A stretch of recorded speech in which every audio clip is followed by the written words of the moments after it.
Welcome to this week's edition of Mountain Outhouse. I'm your host, Jam Jam. This is the craziest to happen in running this week.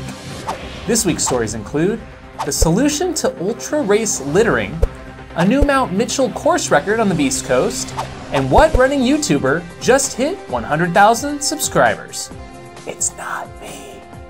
We begin this week with a simple public service announcement.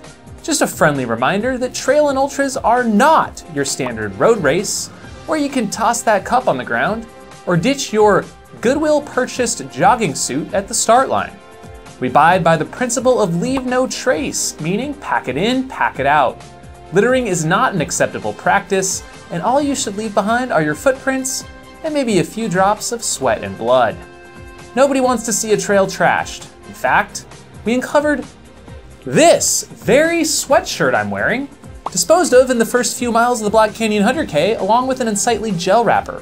If anyone is missing this thing, please let us know.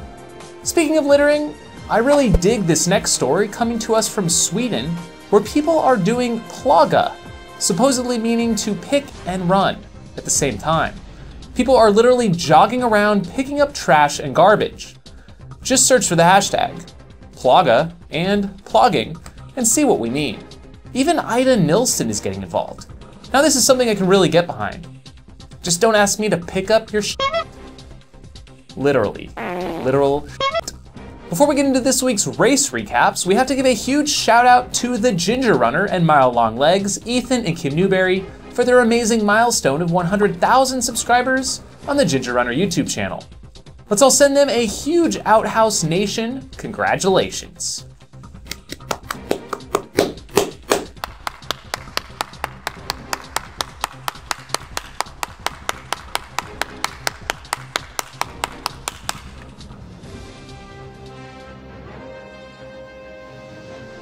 Here is a race for all of us in the Outhouse Nation. I still can't believe this thing exists. The town of Trenary, Michigan plays host each year to the Trenary Outhouse Classic. How does it work? First, you make a homemade outhouse, place it on a pair of skis, and then a team of 2 runners pushes the shit sled down the snow-covered course. This looks like an absolute riot. Who's joining me next year? In other racing news, the next stopover on the Ultra Trail World Tour was in the Canary Islands at the 128-kilometer Transgrancanaria. After running at or near the front for the first 50K or so, Tim Tollefson pulled the plug after a pre-existing groin strain flared up midway through. With Tim out, it was Pau Capel who went on to win the race again in 12 hours 42 minutes. In the ladies' race, Magdalena Lakzak of Poland dominated the field with a 15-hour, 18-minute win time. No American men or women were in the top 10, unlike what we saw earlier this month at Tarawera. From the East Coast, we saw the ever-popular but odd race distance Mount Mitchell 40-miler see a new course record from the dominant Morgan Elliott. If you don't know that name, read up, folks.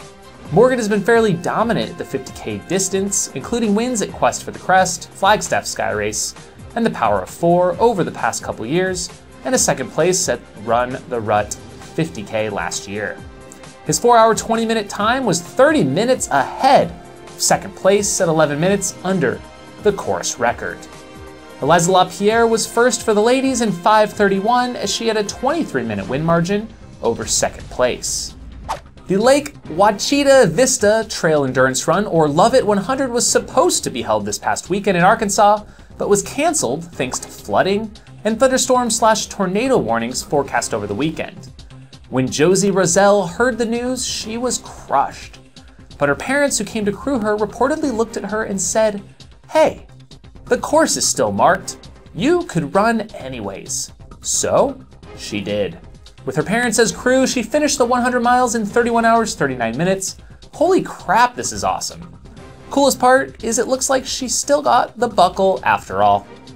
Stay tuned for coverage from the Way Too Cool, or should we say Way Too Cold 50K, as they are expecting rain and possible snow this weekend. I'll be out there capturing what I can of the fast field, including Matt Flaherty, Ryan Gelfie, Jared Hazen, Max King, David Roche, Ladia Albertson Junkins, Amy Leadham, Penny McPhail, Corey Malcolm, and Brittany Peterson. That is, if I don't freeze over. More winter ultras. The Iditarod Trail Invitational is taking place now in Alaska. I just can't even imagine. Scott Hoberg is leading the 350 mile through mile 137 with Gavin Woody and David Johnston hot on his heels, literally. If that's not enough for you, there's also a 1,000-mile option with 5 men in the foot division and 1 woman. Full results next week. Or maybe the week after, I don't know how long it takes. More Balls pointed out on Twitter that Jim King was inducted into the Sacramento Running Association Hall of Fame this week. King was a Western States 100 legend, winning multiple times in the 80s, and becoming the first runner to break 15 hours, setting a course record of 14:54 in his 1984 win.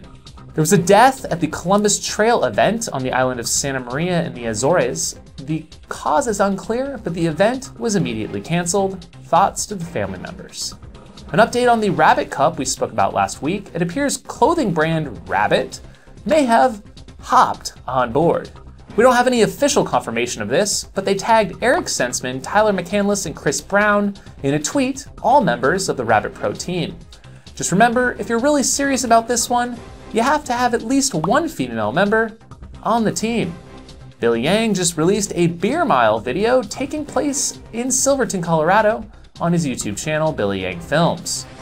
Other than Walmsley showing his continued struggles at the event, it is interesting to note that a recently outed ultra cheat was censored from the event's starting sequence.